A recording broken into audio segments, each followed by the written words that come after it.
Hello, this is Dr. Mayank Kulshrestha, working as a senior assistant professor in BBD University, Lucknow. Today, we are going to discuss about the heart. In heart, we are discuss about the structure of heart, blood vessels, cardiac cycles, and cardiac output, and ECG. Means today we are discuss about the whole and soul regarding the anatomy and physiology of heart. First of all, the circulatory system, which is also known as cardiovascular system. Cardiovascular system or circulatory system, both are the same thing, consist of a organ and fluid that transport material across the body. Means the main thing is blood. Even though the circulatory system, when we talk about the circulatory system, we are directly catch up the heart. Means how the anatomy of heart, how the physiology of work, where the heart is located, what is the weight of heart, each and everything about the heart. And regarding physiology of heart, means how the heart is circulate, what is cardiac output, what is cardiac input, each and everything we are discussing. And the scientific study of normal heart and the disease, means the scientific study of normal heart and related disease associated the branch which is known as cardiology.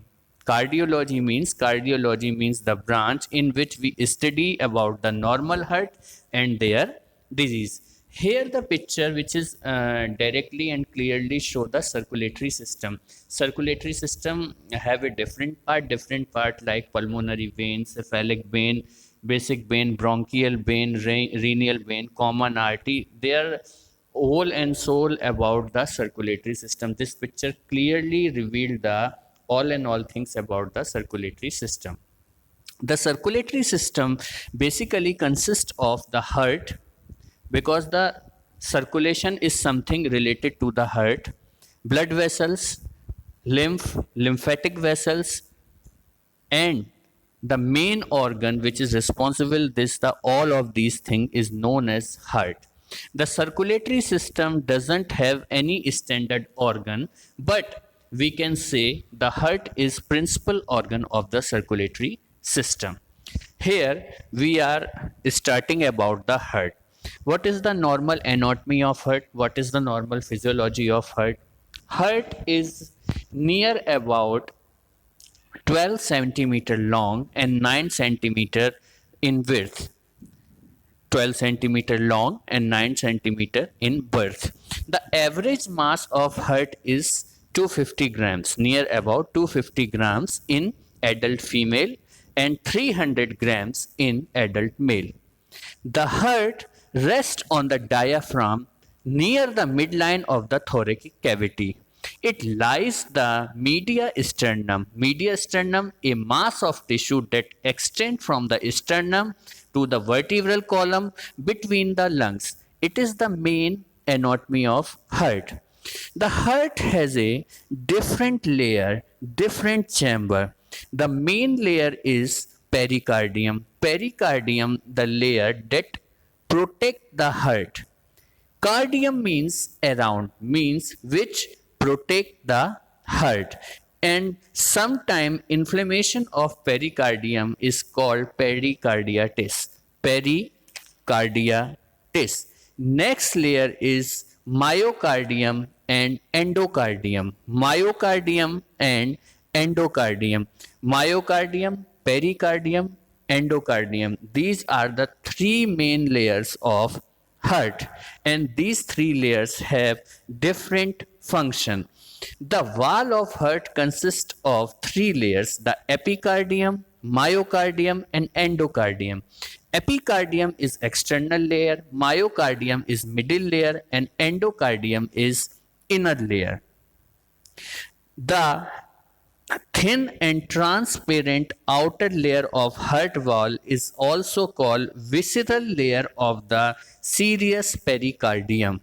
The middle myocardium, which is the cardiac muscles tissue, make up the bulk of the heart and is responsible for pumping action of heart.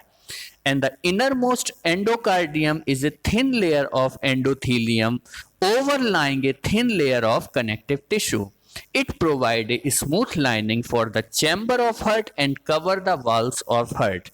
The endocardium is continuous with endothelial lining of the large blood vessel which is attached to the heart. Apart from heart, it has a chambers. The heart has a four chambers. The two superior chambers are the atria. Atria means entry hall or chambers.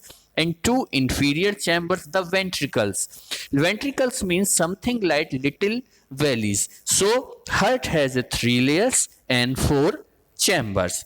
These are the main anatomy of heart. Now we are talking about the right atrium. Right atrium receives the blood from the three veins. Right atrium receives the blood from the three veins like the superior vena cava, inferior vena cava, and coronary sinus. Means these are the three veins in which the right atrium receives the blood. Now, right ventricle. Right ventricle forms most of the anterior surface of the heart. Means right ventricle forms most of the anterior surface of the heart. So this is the very simple and basic anatomy of heart. Now, the left atrium. The left atrium forms most of the base of heart. Left atrium forms most of the base of heart. It receives blood from the lungs through four pulmonary veins. Four pulmonary veins. Blood passes from the left atrium into the left ventricle through the valve which is known as bicuspid valve or mitral valve. Bicuspid valve or mitral valve. The term mitral refers to the resemblance of the bicuspid valve to a bishop's mitre, which is two-sided. It is also called left atrioventricular valve.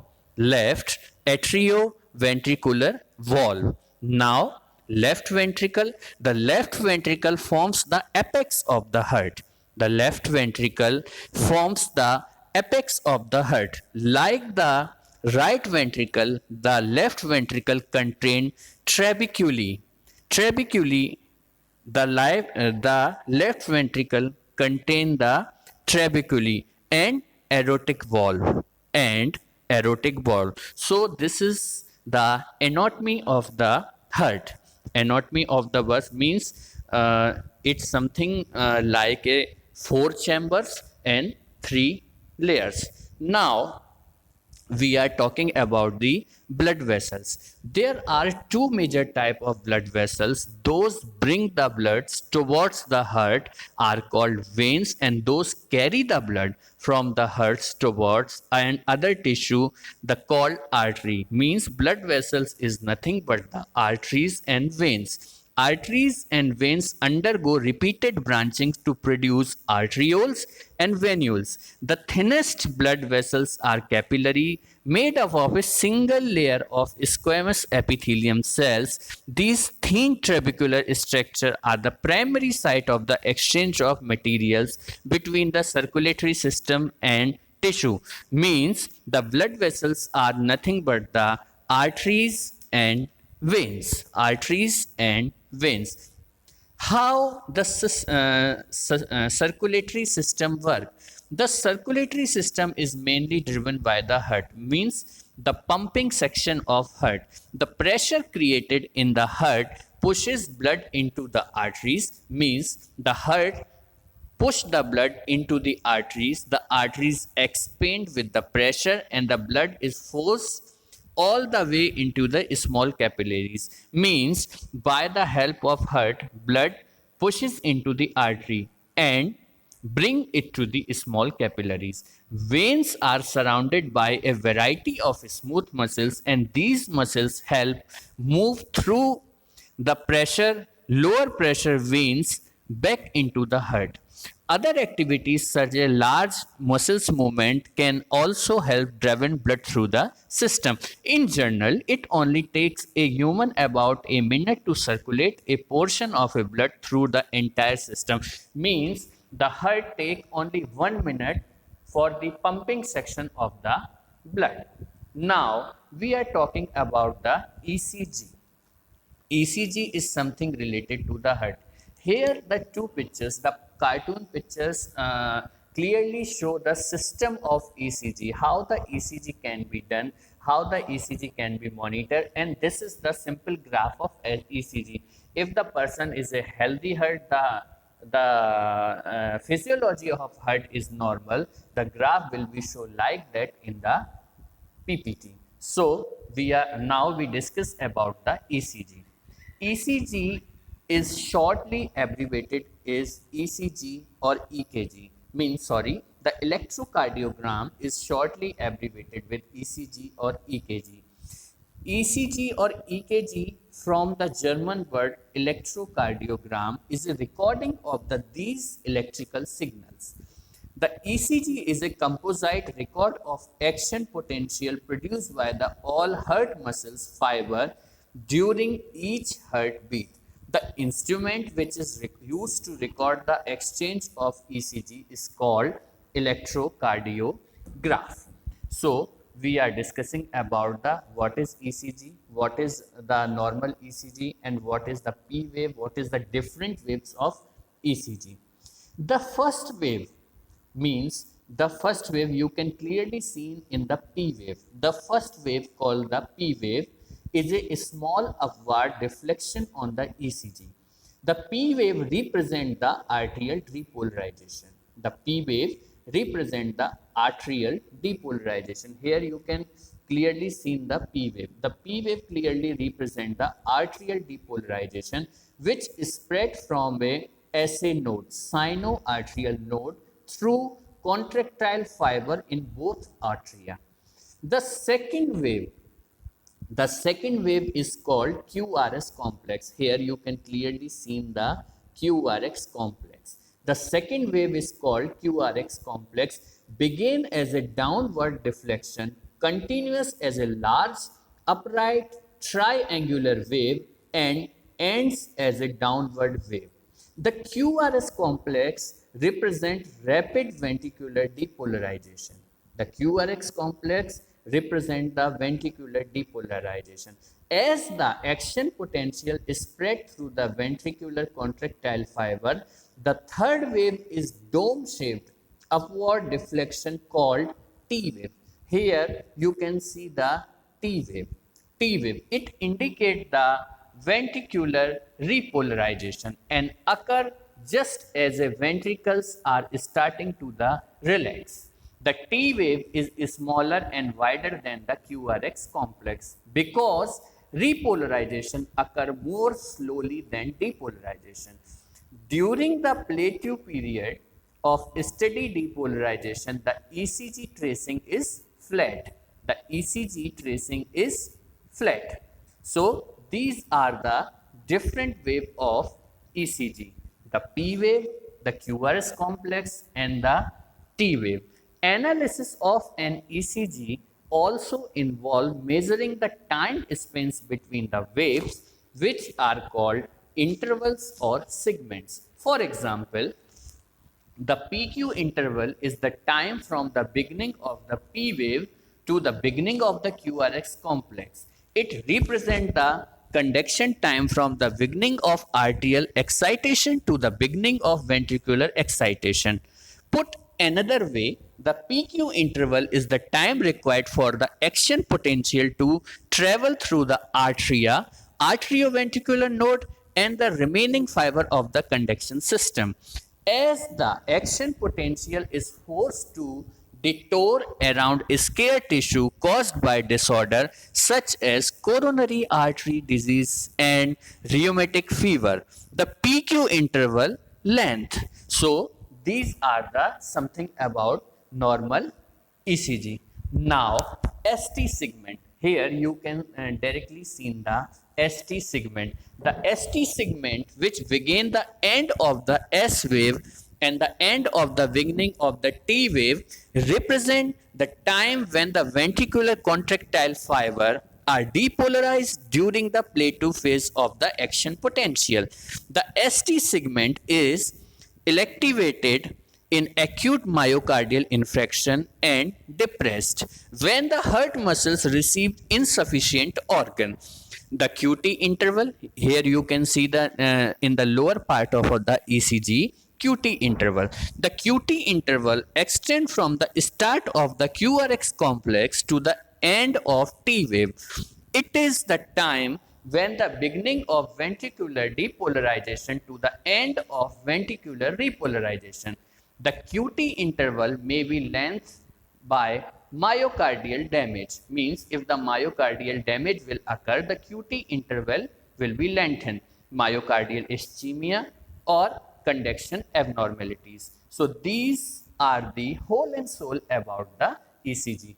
I think all of you can easily understand what is P wave, what is PR segment, what is QR complex, what is ST segment, what is T wave, and what is U wave. So these all the ECG. Now we are going to discuss about the cardiac cycle. What is cardiac cycle? And actually cardiac cycle is the normal physiology of heart. Means the function of heart is known as cardiac cycle or cardiac output. A single cardiac cycle includes all the events associated with the one heartbeat. Thus, a cardiac cycle consists of a systole and diastole of the atria plus systole and diastole of the ventricle. So, here we are discuss step by step.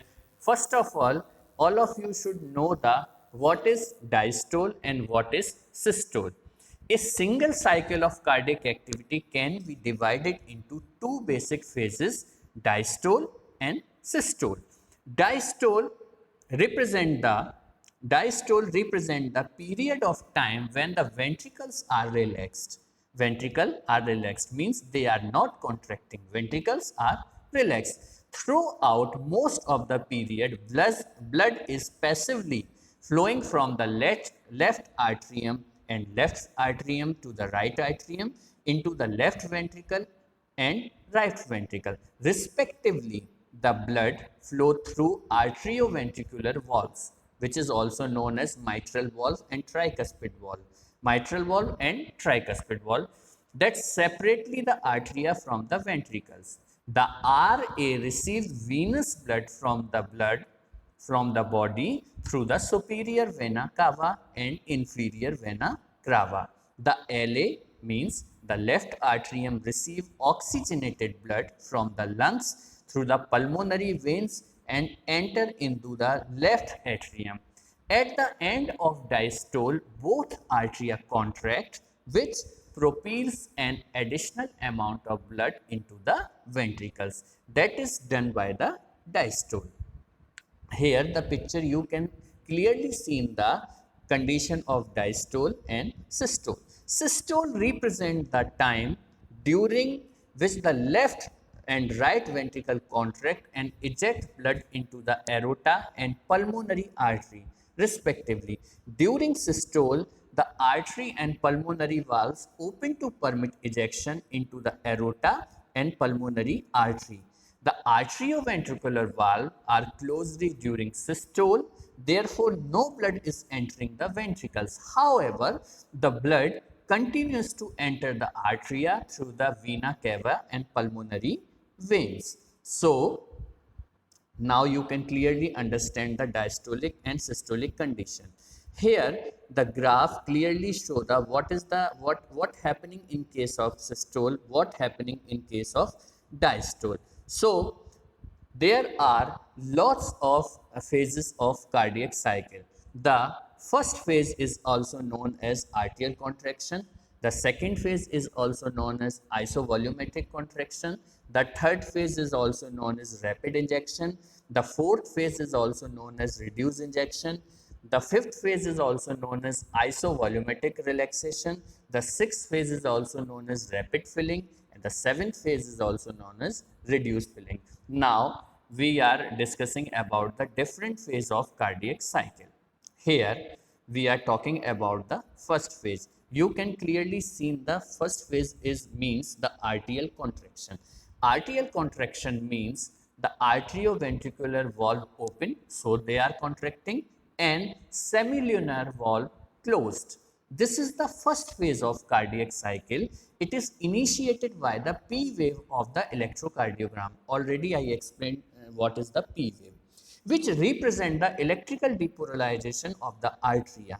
Arterial depolarization initiates the contraction of the arterial musculature.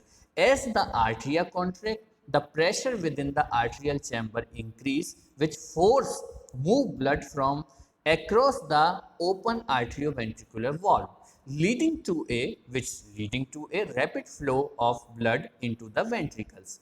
Blood doesn't have flow back into the vena cava because of the internal effects of venous return, because of the wave of contraction through the arteria moves towards the arterioventricular valve, thereby having a milking effect or milking effect. However, arteria contraction doesn't produce a small increase in the venous pressure that can be noted as the A wave of the left arterial pressure. So this is all about the arterial contraction. Now we are moving on the second phase. Now we are moving on the second phase. Second phase is known as isovolumetric contraction. Isovolumetric contraction. Isovolumetric contraction means all the valves are closed. This phase of cardiac cycle begins with the appearance of the QRX complex of the ECG. The cardiac cycle is something related to something kya whole and soul related to ECG, which represent the ventricular depolarization, This trigger excitation contraction coupling myocyte contraction and rapid increase in the intraventricular pressure early in this phase. The rate of pressure development become maximal. This is referred to as maximal dp by dt. Now, this phase, the AV valves close when intraventricular pressure exceed arterial pressure. Ventricular contraction also trigger contraction of the papillary muscles and their chordae tendons that are attached to the leaflets valve leaflets. The tension on the AV valve leaflets prevent them from buckling back into the arteria and become incompetent or leaky. Closure of the AV valve result in the first heard sound. The sound is normally split. The sound which is normally split. Now we are moving about the third phase. The third phase is known as the rapid ejection. Rapid ejection means the aortic and pulmonary valves open, the arterioventricular valves remain closed. Now in this phase represent the initial rapid ejection of blood into the aorta and pulmonary arteries from the left and right ventricles respectively. Ejection begins when the intraventricular pressure exceeds the pressure within the aorta and pulmonary artery, which causes the aortic and pulmonary valves to open. Blood is ejected because the total energy of the blood within the ventricular exceeds the total energy of the blood within the aorta. In other words, there is an energy gradient to propel blood into the aorta and pulmonary artery from their respective ventriculars. During this phase, the ventricular pressure normally exceeds outflow tract pressure by a few mmHg. This pressure gradient across the valve is ordinarily low because of the relatively large valve opening.